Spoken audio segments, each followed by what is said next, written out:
In 1962, Playboy magazine added a monthly feature to its pages that would become a hallmark to the form, the Playboy Interview. Tonight, Playboy interviewer Larry Grobel carries on that 25-year tradition of candid conversations with one of the true living legends of rock and roll as Playboy interviews Jerry Lee Lewis. Sons, one in a car wreck, the other by drowning. He married a fourth time and that wife died. He married a fifth time and she died too. He went to see Elvis in a drunken frenzy and was arrested at the gates of Graceland with a gun on his dashboard. His life seemed to be like a great ball of fire. Nonetheless, he's managed to release over 73 albums, and he was among the first to be inducted into the Rock Hall of Fame. He once said he was going straight to hell, but lately he's changed that. He married for a sixth time, had another son recently, and even checked into the Betty Ford Center, but stayed only one day. Jerry Lee and his two famous cousins, country singer Mickey Gilley and TV evangelist Jimmy Lee Swaggart, all came from the same small town of Faraday, Louisiana. Swaggart preaches the gospel to audiences as large as Jerry Lee's, often saying that he is praying for his cousin's soul. Our own attempt to interview the killer led us on an odyssey that crisscrossed the country, finally bringing us together at a beachfront hotel in Palm Beach, Florida. He may not shake it up quite as much as he did 30 years ago, but he still kicks back the piano bench when it's time for a whole lot of shaking going on.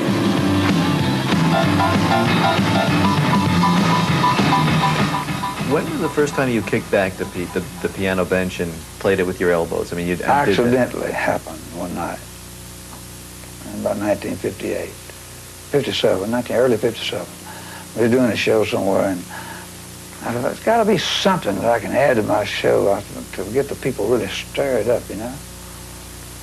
And I said, I told J.W. Brown, I said, I just wonder if I just jump up and accidentally knock my stool over. We'll say it's an accident if it don't go over, you know? I don't want to kick my stool back and play piano, stand up, and see what they think about that. I did, and they just went crazy. The audience just jumped up and went crazy over it. They thought it was great. Well, I found me a gimmick there. I started really kicking it. Did it overwhelm you too? I mean, the reaction to it? Yeah, it really did. It really got to me. I thought I'd do it kind of easy, like I jump up and just kick it over. You know, oh, excuse me, like, it went crazy. You know? There's an image that has gone along with you over the years. It's a rebellious, boozing, brawling, wild, womanizing rocker who has always done things his way. Publicity, propaganda, so to speak. I was a very hard-headed person. I had to fill it out my style, my way, and I figured as long as I done it my way and folks liked it, and I had stolen a bill of goods that was good and I could back it up, or whether it was being rebellious or what, just not doing it their way. What is your feelings about the press and the press you've had over the years? My feelings about the press is I always told them. I told the news media one time, about 1958. I said, fellas, I really don't mind what you say about me. I said, publicity is publicity. When you quit talking about you, you're nothing anyway. You know? I said, but be sure you spell my name right.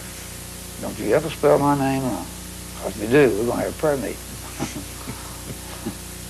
The influence your parents had on you in your life. Can you talk about it? They were very deeply influenced people, good people. Did they both encourage you to perform? Yes. Never told you, don't do this, Jerry, no. Be a lawyer, doctor, you know? No. When I was 5 years old, I sat down and I played a tune on a piano in my aunt's house. And my mother said, he's a natural born piano player and singer. And when I became 8 years old, my parents mortgaged the house and bought me a piano, upright Stark piano. Now, in 3 weeks, I was playing pretty good. And my mom said, now, son, you're doing a good job. You go ahead on and you practice your piano and you learn to play your own style and bring the money home. And I did. Yeah. Did she manage you for a while? Until she died, yeah. Who gave you the nickname Killer? I did. When did that come about? School days. Before you were singing? Oh, yeah. Grammar school. What made you give yourself that name? I don't know. I just started calling people. I'd say, hey, Killer, how you doing? You know, to anybody. I couldn't think of anybody's name. I just called him Killer. And so they started calling me Killer, you know. And we started looking at some killer rats. One thing led to another. Your cousins, Mickey Gilley and Jimmy Lee Swaggart, how close were you growing up with them? Like that, we were very close, like brothers. Yeah. And did you ever consider being a preacher like Jimmy Lee Swaggart became? I did preach. I preached 3 years prior to Jimmy, yeah. I understand that Jimmy Lee Swaggart has prayed for your soul at times. Is that true? Or he does it on television, or he talks about you? Sure, he does this, yeah. And are you appreciative of that, or you'd wish he would just stop, you know, talking about you in public? I appreciate it to a certain extent, yeah. I appreciate it. I think he's doing what he definitely believes in, that he's right, you know, and he could very well be right. I don't know. Do you feel your soul needs praying for?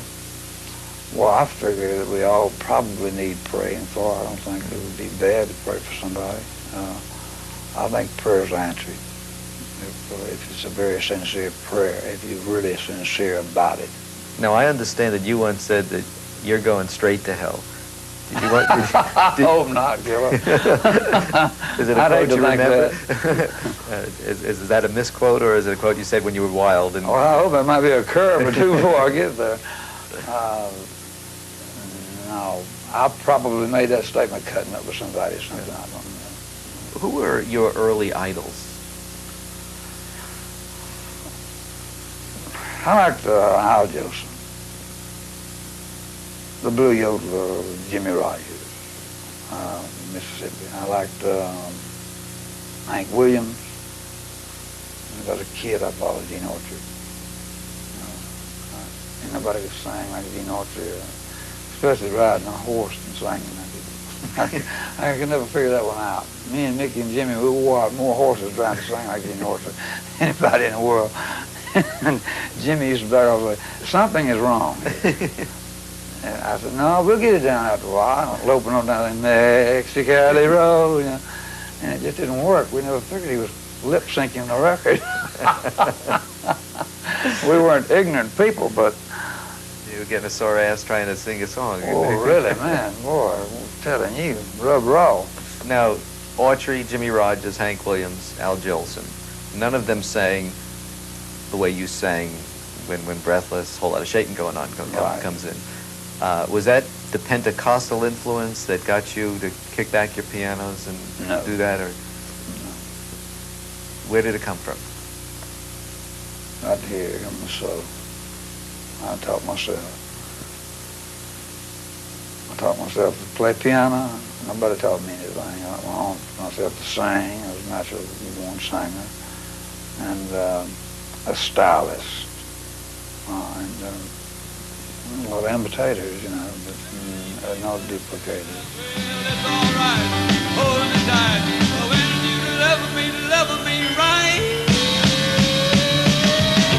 Come on, baby, don't be shy. The love will never you and I. Wind, rain, you don't know. I'm gonna get it, baby, wherever you go. You save me. Breathless. Now, is it true that you always hated Breathless? You Breathless? Yeah, I read that you hated it. Oh, that was just my excuse to not do it. It's such a hard song to do. It leaves you breathless when you do it, you know. I mean, I'd like to see somebody else do that one. If I do really something in my mind to do Breathless, I can do it. No problem. If I got the right drummer, guitar player, and bass man backing me up, and they kick me, that's right. I can do it, no problem.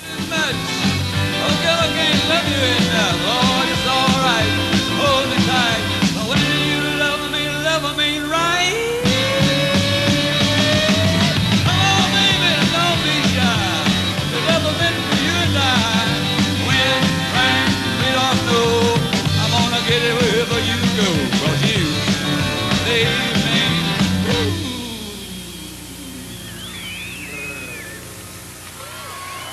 Breathless. In a way, Elvis was tamer than you were, I think. You had a more wild image. Am I correct in thinking that? Well, I think Elvis was a little bit more conservative than I was. He hid himself more, I would say, from the public than I did. I was more wide open than Elvis. I never hid anything. Or whatever I did, I never tried to hold it a secret. There's one story that is, I read constantly about you, that you went to Graceland, you had a gun, the sheriff comes, takes you away. What is the truth behind that story, if there is any, but what happened? Elvis, in the last days there, he was, well, about 15 times he called me on the phone, you know, and he said, Jerry, I got to see you. It's very important. I'm very depressed, and I want to talk to you, you know, and he'd talk to you bad. And I just couldn't visualize Elvis Presley being down and out, depressed about anything. You know, I shunned him off, and I didn't go, you know. And one night he called me down at the Vapors Club there in Memphis, about a mile or so from his home. And it was about 2 o'clock in the morning, and to admit the truth about it, I was drinking a lot of champagne that night. I don't drink champagne that much. And it made me a little wild, you know. A little bit. And so, yeah, really. And so, to say the least. So I went out and got my Lincoln car, you know. And I said, well, I'm going to come down and see you, so I'll be there in a minute, you know. So I walked outside, and Mr. Ford, Charlie Foreman, on the Vapors. He said, Jerry, just a minute, I have a present for you. And he gave me this .38 Dillinger pistol. It was brand new. Had never been fired. I still have it. Never has been fired. And I said, oh, thank you, Mr. Ford. And I went to put it in my glove compartment. He said, no, put this on the dashboard. If you conceal it in your glove compartment, the law will run you down, it's against the law. But if you put it on your dashboard and not conceal it, it's not against the law. Take it home. I said, okay, well, I forgot I was going by Elvis's house. So you drove by with the gun out? So I drove by there and the gun was there on the dashboard. And when I turned into Elvis's house, the front end of that Lincoln looked like it was a mile long to me. And I misjudged it, and I run into his gate. And he had hired a new guard. Travis wasn't on the gate. His uncle. He had a new guard on the gate. So he come running out there, and I hit the gate, and it was shaking all over like he was doing a show on me, you know. And it was kind of funny to me, I don't know. And he said, well, what do you want? I said, well, Elvis called me and want to see me. He said, yeah, who are you? I said, well, just tell him Jerry Lee's here, you know. And he saw that gun on the dashboard of the car. And he ran back and he called the law. And so I'm sitting there, you know, and a minute later, the law, about 5 or 6 squad cars surrounded my car, you know. I'm sitting there looking at them, and I was really loaded. And I went to put the seat back on the car, and instead of putting the seat back, I was putting the window down. I didn't know it. I threw this champagne bottle out the window, and I thought it was down, and knocked the whole window clean out. So they knew I was loaded. And it was embarrassing. And I said, what are you going to do with that gun? You going to shoot Elvis Presley? I said, well, if you're silly enough to think that, I said, probably so. That's where it came. And they said, get out of that car, though. That was the deal on that. And Elvis waited and waited and waited on me. You know?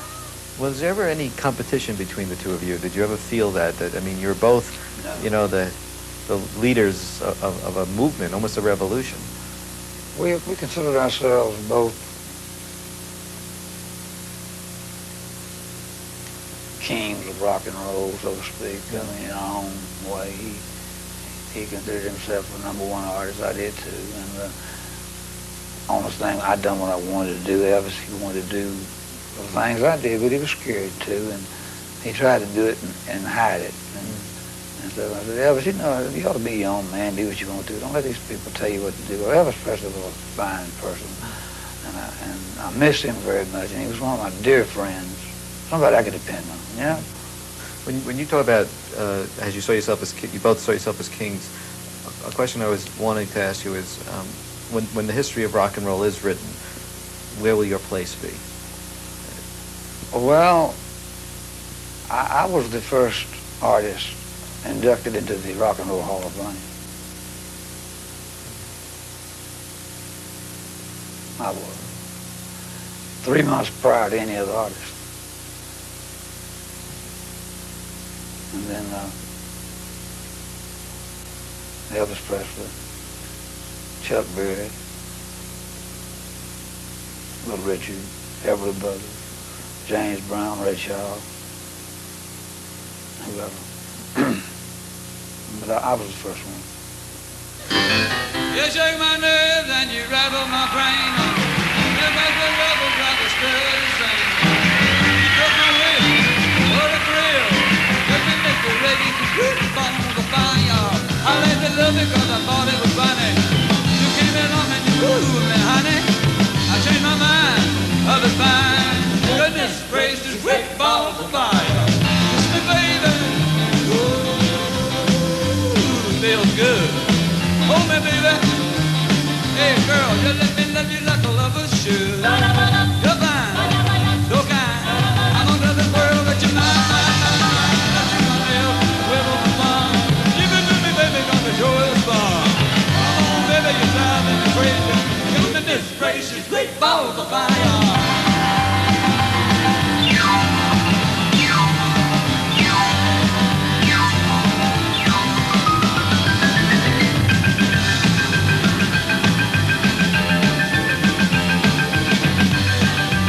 were 15 when you first married. That's a young age to be.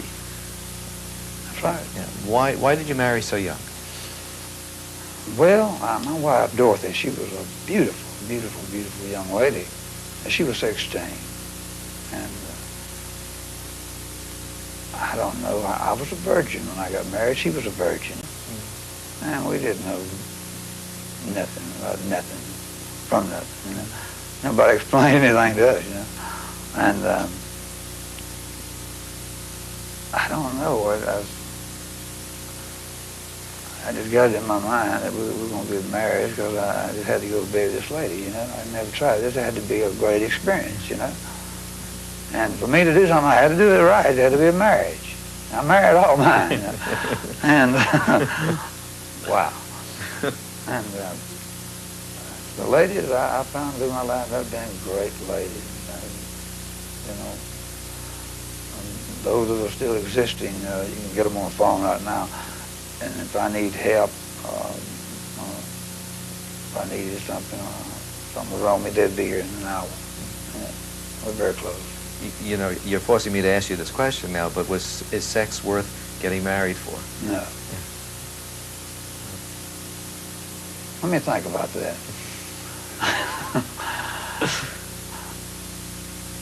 It all goes together, but it has to be right. I mean, sex in itself is not what people, apparently a young person that's never had sex, it's not what you really think it's going to be.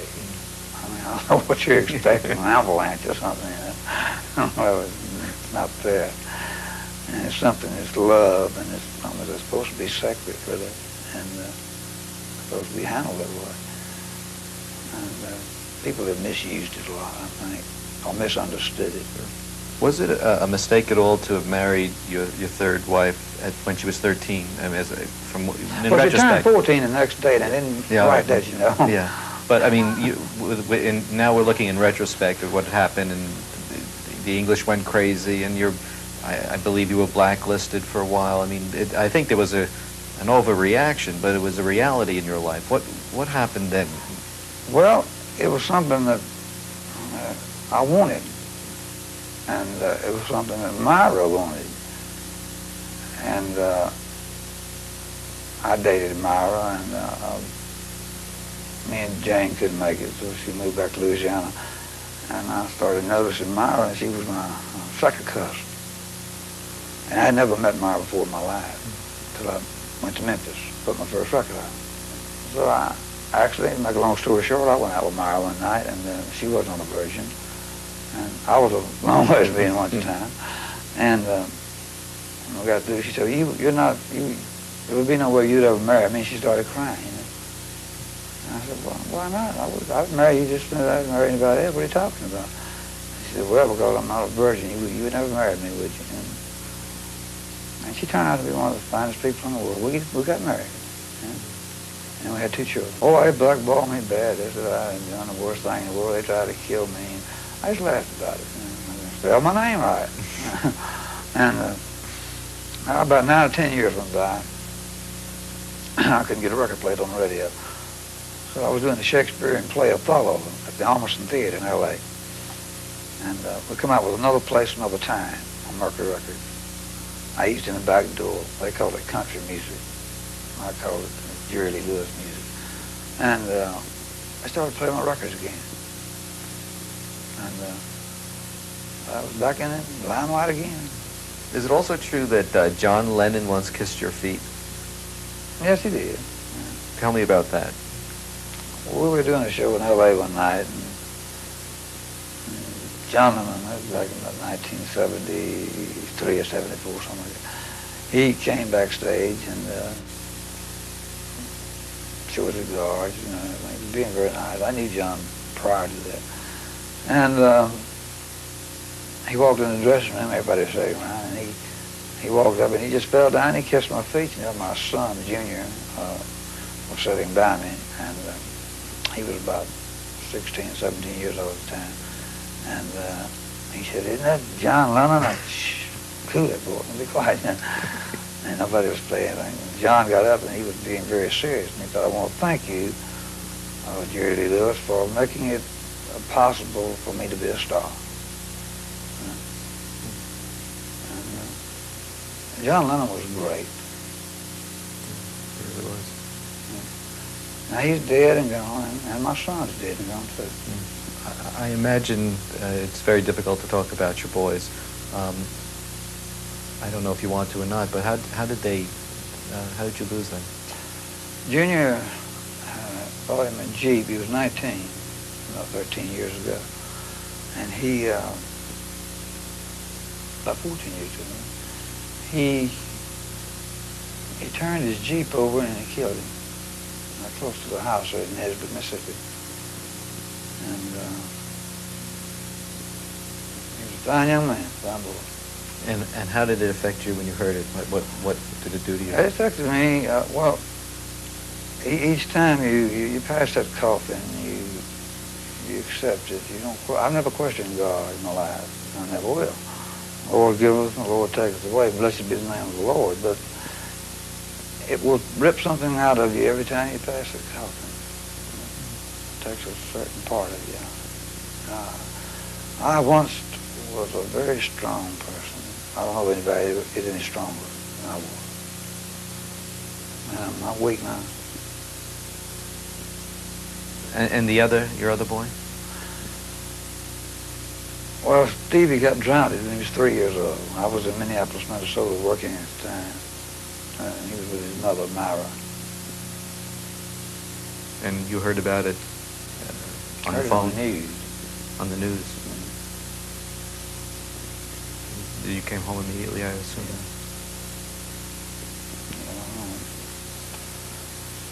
And I asked her, do you think I may have been being a little bit overprotective now?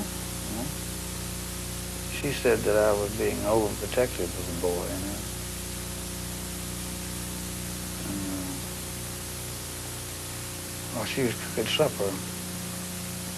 She let him wander out the door, and I kept the swimming pool drained. And it rained all night long at night. And it was about that much water in the pool, not very much. And he stumbled and fell in it and drowned it. And she discovered it about 15 minutes later. Wonder about it. And I'm not blaming her, don't get me wrong. I'm not blaming anybody. But I'm saying that if she had watched after the kid a little bit closer, I think he'd still be living again. He's just a child, you know.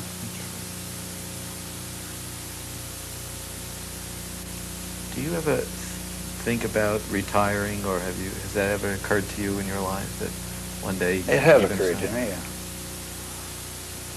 But I don't really think a person can retire from this business. I mean, no. I think it would kill you to retire.